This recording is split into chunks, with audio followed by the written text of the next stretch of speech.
I'm here with Professor Carmen Rial from the Federal University of Santa Catarina from Florianopolis. Carmen, please tell me more about your research. You visited Brazilian football players in Europe and the US. Please tell me more. Yes, I'm doing this multi-sided research since 2003.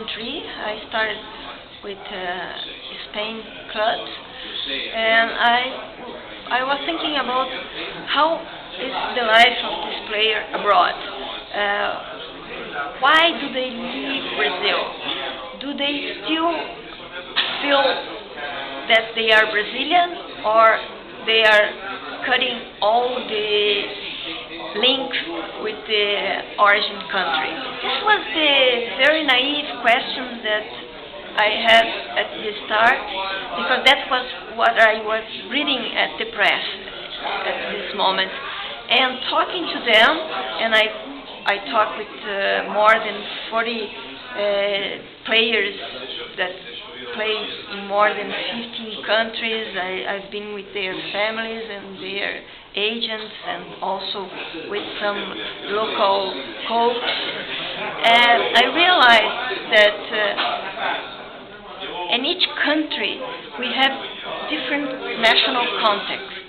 It's like football is a global phenomenon, but they have a local imprint that's very strong. I found difference that was very, very, for me, disturbing. Maybe other researchers had also talked about that, and I found many works about national footballs in the world when I started to look at that. But this national context influence very much what are the lives of the football in different ways in the world. But what different most this life, it's their class origin and their cultural capital.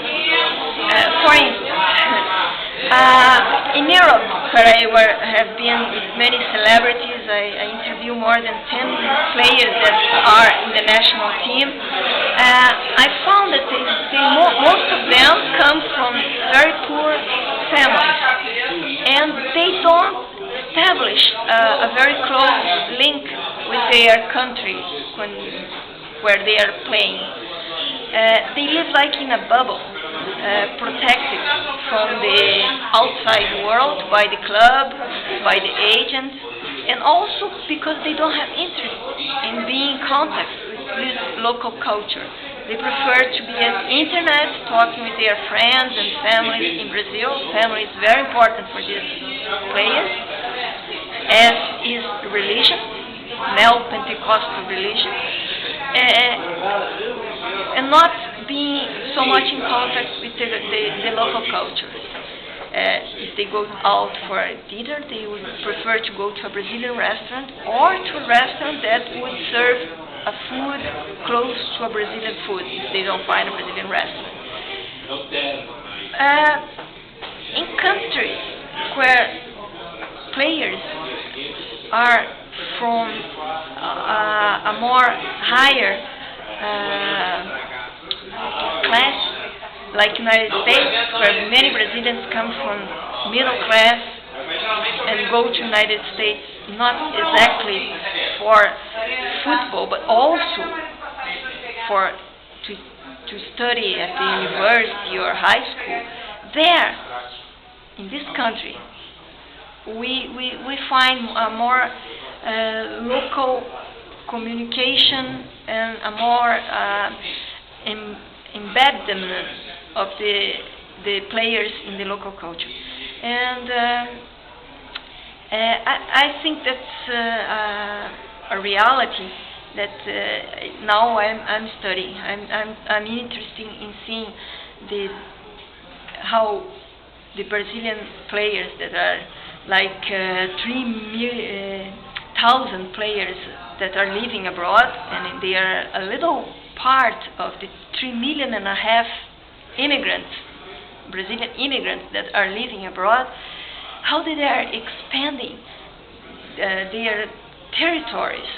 They are conquering another countries in Africa and Asia, and well, that's what I'm doing, Martin. Okay, thank you very much.